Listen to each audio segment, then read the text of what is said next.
The meeting room on Station Unity was cold and quiet. Admiral Tejo stood near the large window, looking at the stars outside. His gray uniform was simple, and his face showed no emotion. He had done this many times before. He had warned the Valari Empire 6 times in the past 10 years. This would be the 7th final warning. The door opened with a soft sound. Ambassador Vorik of the Valari Empire walked in with 2 guards behind him.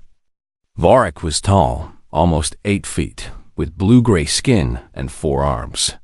His eyes were black and showed nothing but pride. He looked at Tejo like a giant looking at a small insect. "Admiral," Vorik said, his voice deep and rough, "I hope this meeting will be short. I have important matters to attend to." Tejo turned slowly. He did not show anger. He did not show fear. His voice was calm and steady. "Ambassador Vorik, I will keep this brief. 3 days ago, your warships entered human-protected space near the Horizon colonies. This is the 7th violation in 10 years. Earth has been patient. Earth has been kind. But patience has limits." Vorik laughed. It was a cold, ugly sound. "Patience? You call it patience? We call it weakness, Admiral. Your species hides behind diplomacy because you cannot fight. Everyone in the galaxy knows this. Humans are soft. Humans are fragile. You build colonies and farms while real empires build weapons and armies." Tejo did not react. He simply reached into his pocket and pulled out a small device. He placed it on the table between them. A hologram appeared, showing a document with the seal of Earth's united government. "This is Earth's final warning," Tejo said. "If any Valari ship crosses into human-protected space again, there will be consequences. This is not a request. This is not a negotiation. This is a promise." Vorik picked up the device and looked at it. Then he dropped it on the floor. The hologram disappeared. "Your warnings mean nothing," Vorik said. "The Valari Empire has conquered 47 species. We have destroyed civilizations older than your entire planet. What will humans do? Send more diplomats? Write more letters? Make more empty promises?" He leaned forward, bringing his face close to Tejo. His breath was hot and smelled like metal. "Let me tell you what will happen, Admiral. High Commander Dravik is already preparing our fleet. We will take your Horizon colonies. We will take your resources. And if you try to stop us, we will burn your precious Earth to ashes. Do you understand?" Tejo looked into Vorik's black eyes. For a long moment, neither of them moved. Then, Tejo spoke, his voice still calm. "I understand perfectly, Ambassador. And I want you to remember this moment. Remember that Earth gave you a choice. Remember that you chose wrong." Vorik stood straight and laughed again. "Threats from insects. How amusing." He turned and walked toward the door. "Goodbye, Admiral. The next time we meet, you will be kneeling before the Valari flag." The door closed behind him. Tejo stood alone in the cold room. He looked at the broken device on the floor, then at the stars outside the window. He pressed a button on his communicator. "Commander Subin, this is Admiral Tejo. Activate Protocol Omega. Authorization code. Silent Thunder." On the other end, Commander Subin's voice was steady. "Understood, Admiral. Protocol Omega is now active. Should I inform the Council?" "No," Tejo said. "The Council already knows. They have known for 50 years. It is time." Far from Station Unity, in the dark space between stars, something began to wake up. In places where no light reached, where no ships traveled, massive structures started to power on. Lights that had been dark for decades began to glow. Engines that had been silent began to hum. Commander Subin sat in her control room on Earth's hidden military base. She was young, only 32, but she had trained her whole life for this moment. Her team worked around her, pressing buttons and reading screens. Protocol Omega is fully active, said Lieutenant De Jong, her second in command. All 17 stations are online. Fleet reserves are powering up. We have confirmation from all sectors. Subin nodded. She looked at the main screen, which showed a map of human space. The horizon colonies were marked in blue. Beyond them, in red, was Velari territory. How long until the Velari fleet reaches Horizon 7? She asked. Based on their current speed, approximately 72 hours. De Jong answered. 72 hours. 3 days. Subin had 3 days to prepare for what was coming. She thought about her grandmother, who had told her stories about the early days of human space travel. Back then, humans had met other species and learned a hard truth. The galaxy was not a peaceful place. It was full of predators, empires that saw weakness and attacked without mercy. Humans had 2 choices. They could become warriors, building weapons and fighting endless wars. Or they could pretend to be weak while secretly preparing for the day when they would need to show their true strength. Earth's leaders had chosen the second path. For 50 years, humanity had played the role of the peaceful species. They had sent diplomats, signed treaties, and avoided conflicts. They had let other empires think they were harmless. But in secret, Earth had built something terrible. Something that would make the entire galaxy understand a simple truth. Humans were not weak. They were waiting. Subin opened a communication channel to all 17 hidden stations. This is Commander Subin, she said. Protocol Omega is active. Prepare all ships. Prepare all weapons. The Velari have chosen war, and we will give them a war they will never forget. Across human space, men and women in gray uniforms began their work. Ships that had been hidden for decades were checked and prepared. Weapons that had never been used were loaded and aimed. On Colony Horizon 7, a young medic named Hana was finishing her work at the hospital. She did not know that in 3 days, her world would change forever. She did not know that she would become part of the greatest battle humanity had ever fought. She just looked at the stars outside her window and smiled. The stars were beautiful tonight. She had no idea what was coming. High Commander Dravik stood on the bridge of his flagship, the Velari destroyer called Iron Fist. He was the most feared warrior in the Velari Empire. He had led armies that crushed entire civilizations. He had never lost a battle. Around him, his officers worked at their stations. The bridge was large and dark, lit only by red lights.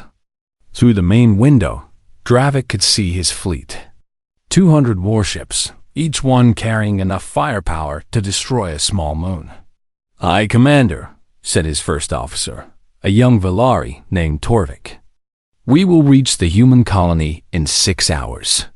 Dravik smiled. His teeth were sharp, like knives. "Good. Tell the fleet to prepare for attack formation. I want this to be quick and brutal. The humans must learn what happens when they annoy the Velari." "Should we capture prisoners, High Commander?" Dravik thought for a moment. "Take some? The weak ones. We can use them as slaves. Kill the rest." The fleet moved through space like a swarm of metal insects. They crossed the invisible line that marked human territory. No alarms sounded. No ships came to stop them. It was exactly what Dravik expected. "Pathetic," he said. "They do not even try to defend their border." The humans are truly the weakest species in the galaxy. On Colony Horizon 7, it was early morning. The colony was home to 50,000 people. They were farmers, miners, scientists, and families. They had built a good life on this small planet far from Earth.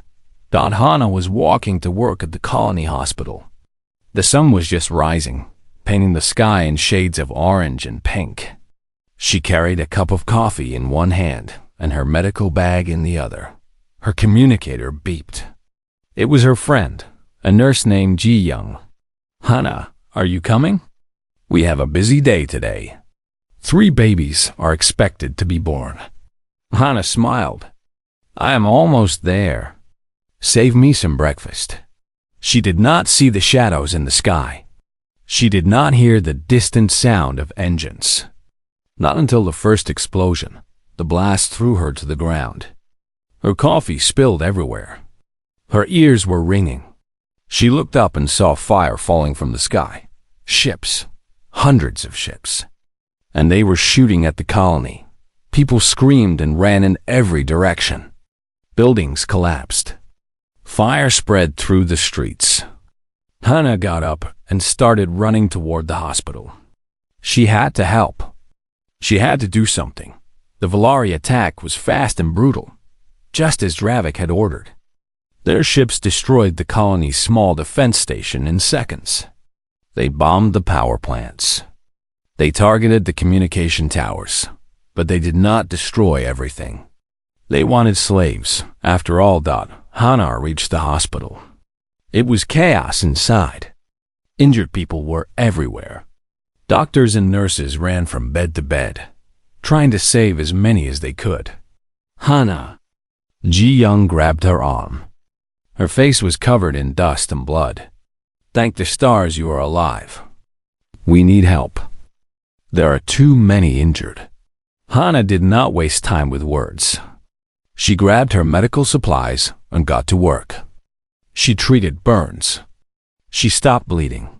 She held the hands of those who were dying and told them they were not alone. Outside, the Valari ground troops arrived. They were huge, armed with weapons that could cut through metal. They went from building to building, taking prisoners and killing anyone who resisted. A young man named Hyan Wu gathered a group of survivors in the hospital basement. He was not a soldier. He was a farmer. But he had a hunting rifle, and he was not going to let his people die without a fight. "Listen to me," he said to the scared faces around him. "The Valari think we are weak. They think we will just surrender. But we are humans. We do not surrender. We fight." An old woman named Sunok spoke up. "Fight? With what?" "They have warships. They have armies. We have nothing." Hyan Wu looked at her. "We have each other. And we have hope. Earth will come. I know they will." In space above the colony, High Commander Dravik watched the destruction with satisfaction. The attack was going perfectly. The humans were falling like grass before a storm. "High Commander," Torvik said, "we are receiving a transmission from the planet. It appears to be a distress signal." "Let them call for help," Dravik said. "No one will come. The humans are too weak to fight us." But the distress signal was not just a cry for help. It was also a message. A message to Earth. A message to Commander Subin. A message that said, "They crossed the line." In her hidden base, Subin received the signal. Her face was hard as stone as she watched the images from Horizon 7. She saw the fires. She saw the dead. She saw the Valari soldiers dragging people from their homes. "Commander," Dae-Jung said quietly, "what are your orders?" Subin stood up. Her voice was cold as ice. "Send the message to Admiral Taiho. The Valari have attacked. Protocol Omega moves to Phase 2. She paused. "And tell our fleet to prepare for departure. We leave in 12 hours. 12 hours? But Commander, the colony." "I know." Subin's hands were shaking, but her voice was steady. 12 hours is how long we need to gather our full strength. When we arrive, we will not just save the colony. We will end this war. On Horizon 7, Hana had been working for 16 hours without rest. The hospital basement was full of survivors. They had no power, no communication, and little hope. Hyan Wu sat next to her, his rifle across his knees. "Do you think they will come?" he asked. Earth, I mean. Do you think they will save us? Hana looked at him. She was tired, so tired. But she remembered something her father had told her when she was young. He had been a soldier once, before he became a farmer. Humans do not abandon each other, she said. That is what makes us different from the Valari. They fight for power. We fight for family. And Hai and Wu, every human is family. Above them, the Valari ships circled like vultures. High Commander Dravik had taken the colony in less than a day. He had proven, once again, that the Valari were the strongest species in the galaxy that he did not know that far away. In the darkness of space, something was coming. Something that would change everything he believed about humans. Something that would teach him the true meaning of fear. The silent fleet was moving. And when it arrived, there would be no more warnings.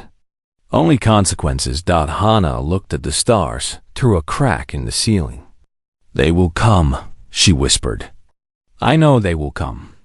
And somewhere in the darkness, 17 hidden stations powered their engines to full. Thousands of ships began their journey. The humans were coming.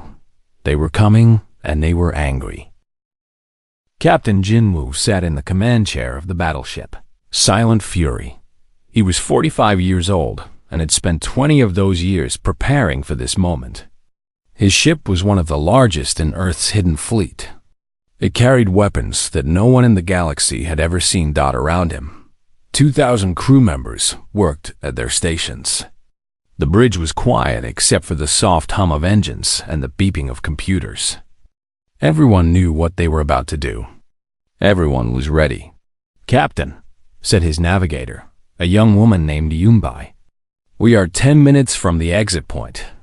The fleet is in formation behind us. Jin Woo nodded. Through the window, he could see nothing but darkness. They were traveling through a region of space that no one used.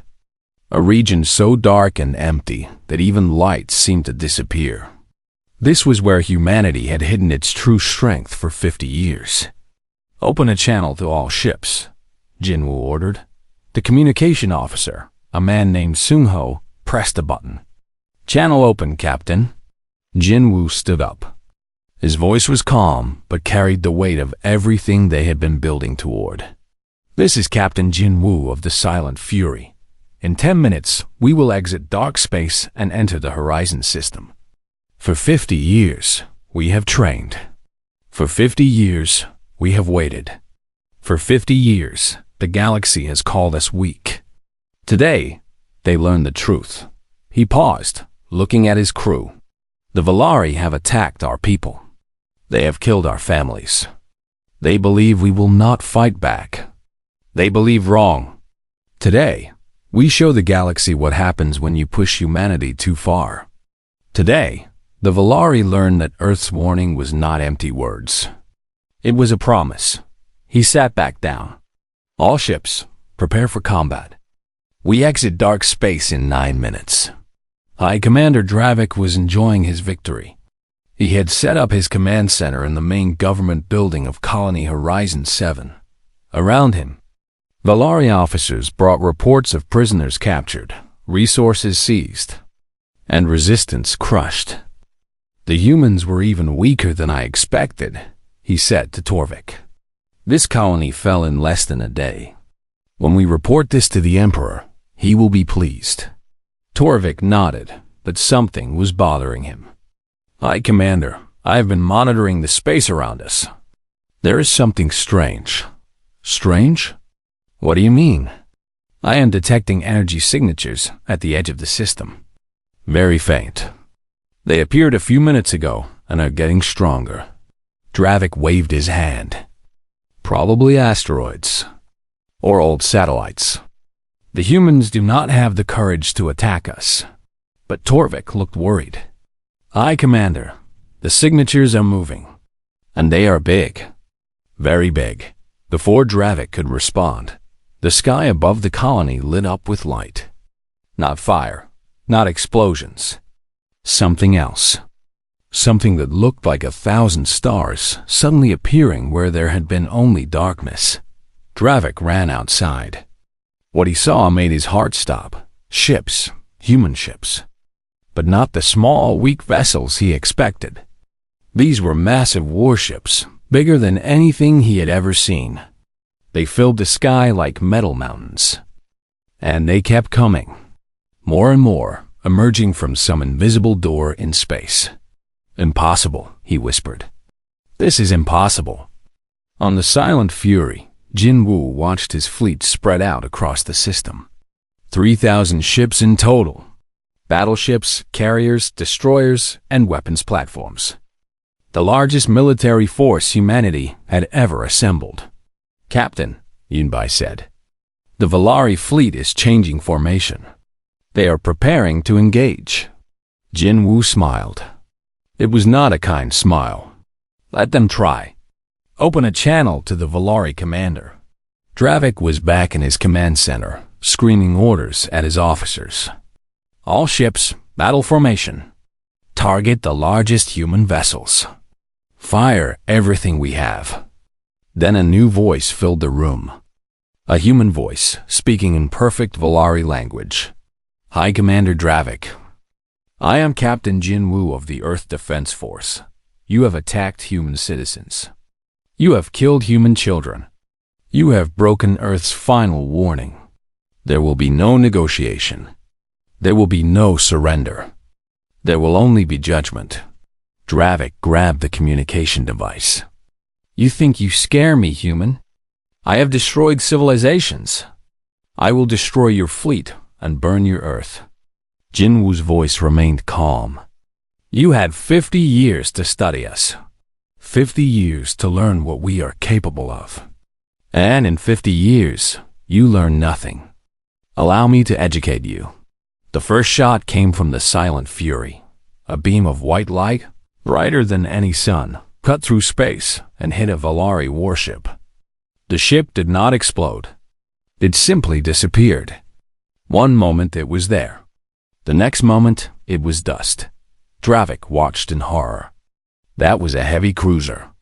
One of the strongest ships in his fleet. Gone in less than a second. All ships, open fire! He screamed. The Valari fleet fired everything they had. Missiles, plasma cannons, energy beams. The attacks flew toward the human ships like a storm of death, and the human ships did not move. They did not need to. Invisible shields absorbed every attack. The missiles exploded harmlessly. The plasma scattered like water on stone. The human fleet was not damaged at all. Then the humans fired back. It was not a battle. It was a lesson. Human weapons tore through Valari ships like paper. Defense shields that had stopped attacks from 100 species failed completely. In minutes, half of Dravik's fleet was destroyed. On Horizon 7, the survivors heard the explosions in the sky. Hyeon Woo looked up through the broken ceiling of the hospital basement. Look, he whispered. Look at the sky. Hana looked up. She saw Valari ships falling like burning leaves. She saw human ships, massive and powerful, dominating the heavens. Tears ran down her face. They came, she said. They really came. In his command center, Dravik was in shock. More than half his fleet was gone. His best warriors were dead, and the human ships were not even damaged. This cannot be happening, he said. This cannot be real. But it was real. And it was just the beginning. Captain Jin Woo opened a channel to Commander Subin, who was coordinating the battle from her base. Commander, the Valari fleet is broken. What are your orders? Subin's voice was cold. Phase 2 complete. Begin Phase 3. Take back the colony. Save our people. And capture High Commander Dravik. I want him alive. Jin Woo smiled that cold smile again. Understood, Commander. Human ground forces, prepare for deployment. We are taking back what is ours. Transport ships detached from the fleet and began descending toward the colony. Inside them, human soldiers in advanced armor prepared their weapons. The galaxy had called humans weak for 50 years.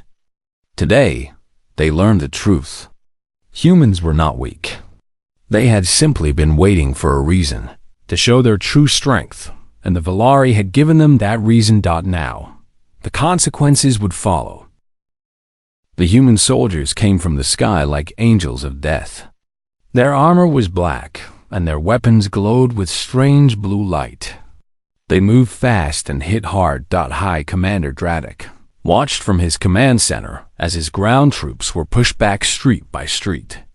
Valari warriors who had conquered dozens of worlds were falling to humans.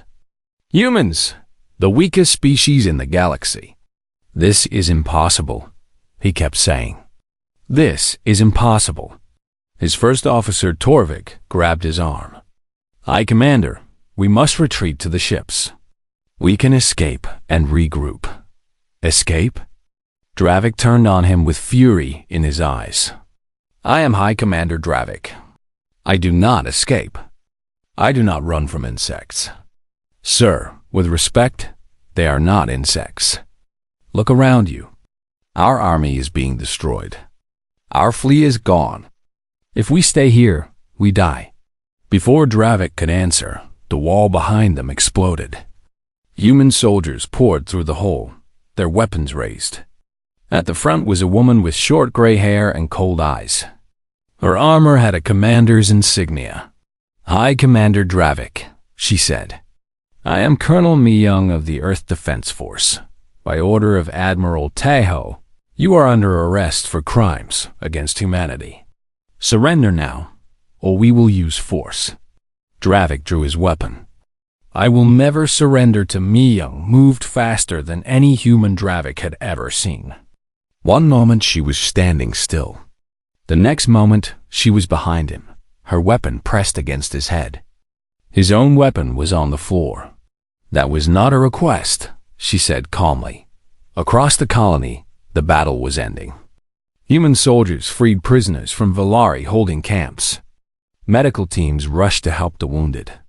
Engineers began repairing damaged buildings. Hana walked through the streets, still in her medical uniform, helping wherever she could. A human soldier stopped beside her. Are you Hana?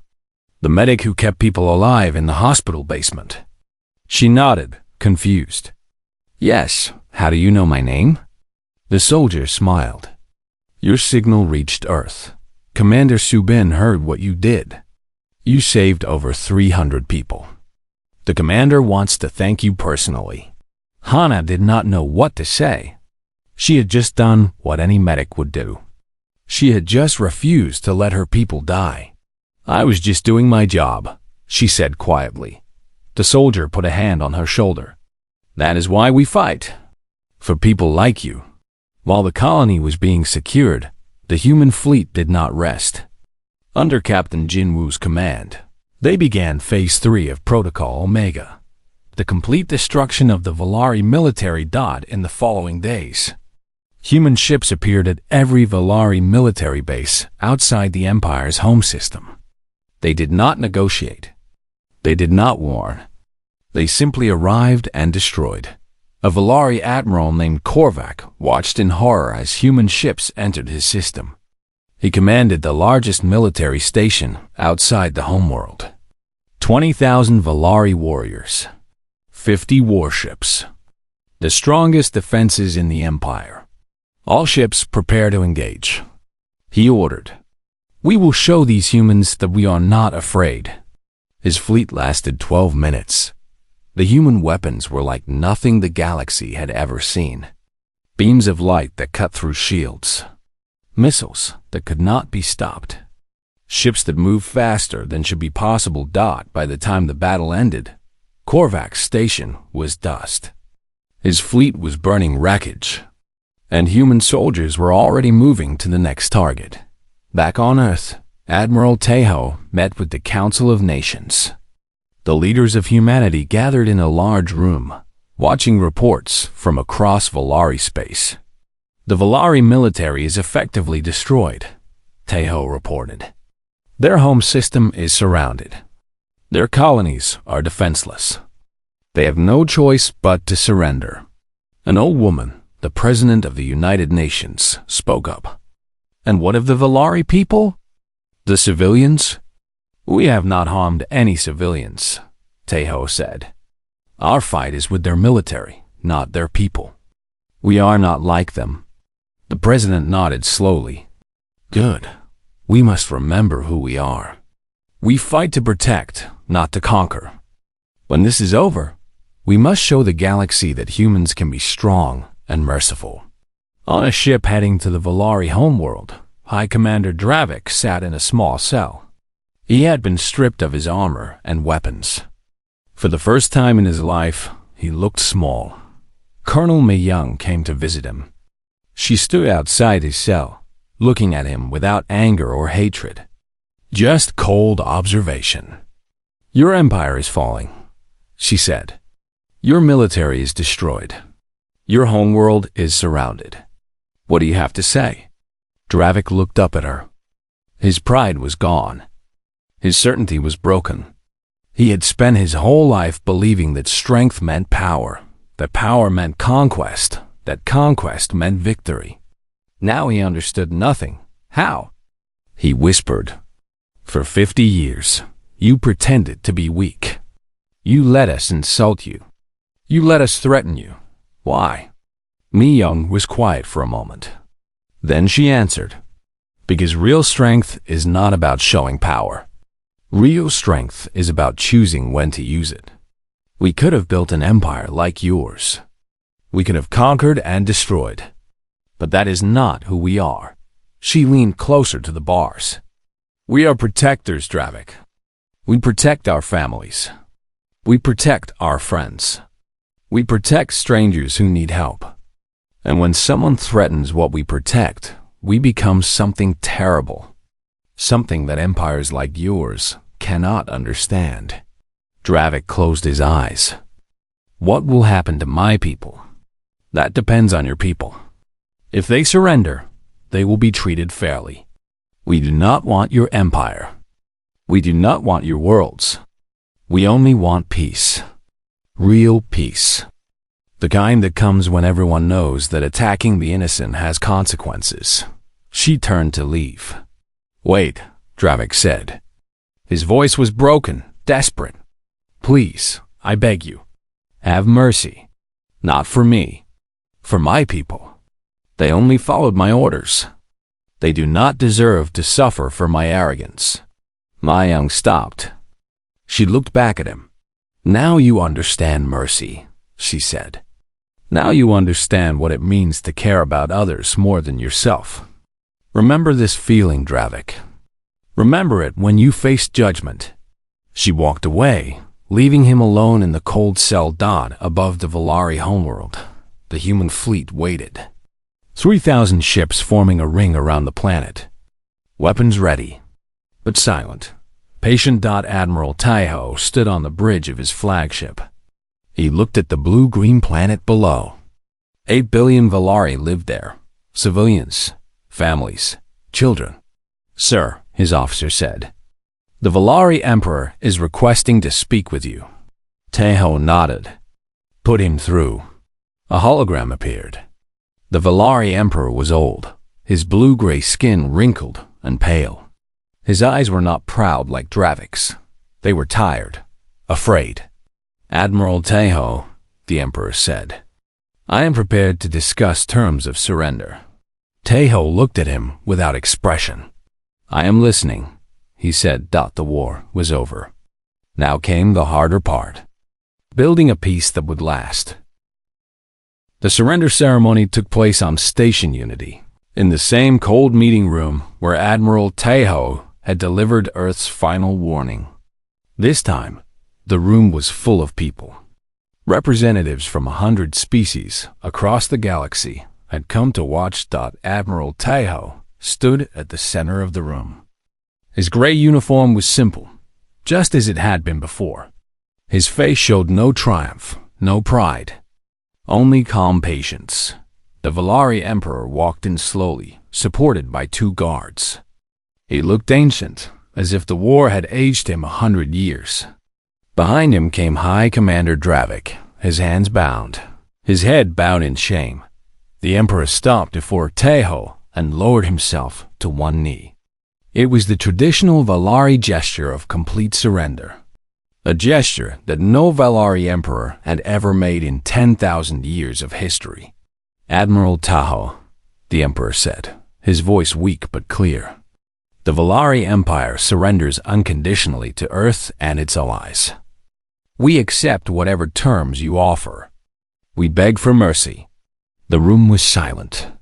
Every species watching knew the weight of this moment. The Valari had been the terror of the galaxy for centuries. Now they knelt before humans. Taeho did not smile. He did not celebrate.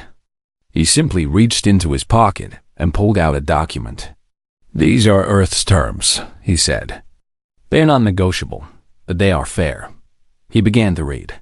"First, the Valari military will be reduced to defense forces only.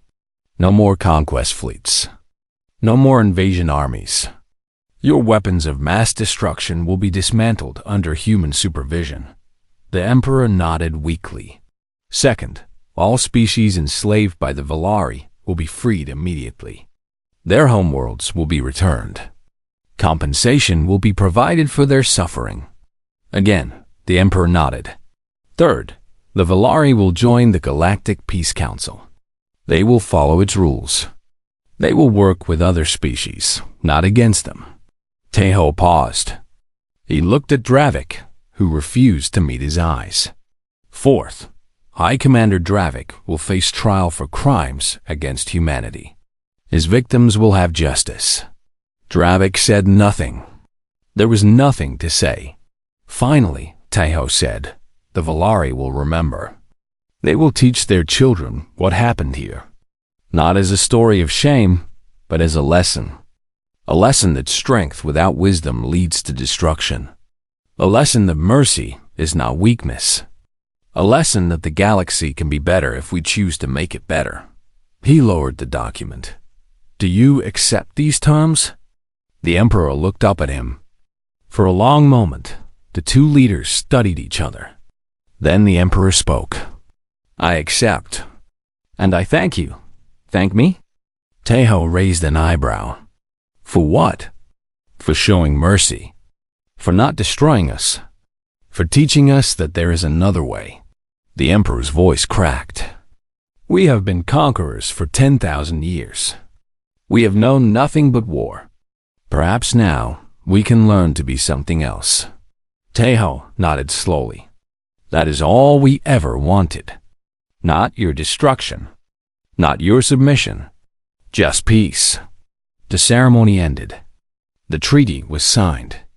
The galaxy's longest-running empire of terror had finally fallen. Outside the station, ships from 100 species floated in space. Their crews watched the human fleet with new eyes. For 50 years, they had believed humans were weak. Now, they understood the truth. On one of those ships, an ambassador from the Torvak Federation spoke to his captain. "I have lived for 300 years, the ambassador said. "I have seen empires rise and fall. But I have never seen anything like this. The humans defeated the Valari in days. Days. And then they showed mercy. Who does that?" The captain, a younger Torvak, shook his head in wonder. "Perhaps that is why they are different. They fight not for power, but for protection. And when the fight is over, they stop. We must remember this," the ambassador said. "We must tell our children. Earth warned the Valari 7 times. 7 times. And when the warning was ignored, the consequences came. But the consequences were measured, controlled, merciful." He looked out at the human ships. "The humans are not conquerors. They are guardians. And the galaxy is safer because they exist." On Colony Horizon 7, life was slowly returning to normal. Buildings were being rebuilt. Families were reuniting. The dead were being mourned and remembered. Hana stood at the memorial they had built for those who did not survive the attack. Flowers covered the ground around a simple stone marker. She read the names carved into the stone. One by one, Hyan Wu walked up beside her. He had become a hero during the occupation, leading the resistance that kept hope alive. But he did not feel like a hero. He just felt tired. "They gave you a medal," he said. "Commander Su Bin herself pinned it on your uniform." Hana touched the small medal on her chest. "I do not need medals. I just need to remember why we survived. Why we kept fighting. Why did you?"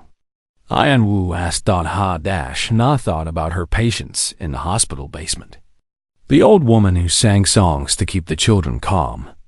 The young father who gave his food to others. The child who held her hand and told her not to be scared.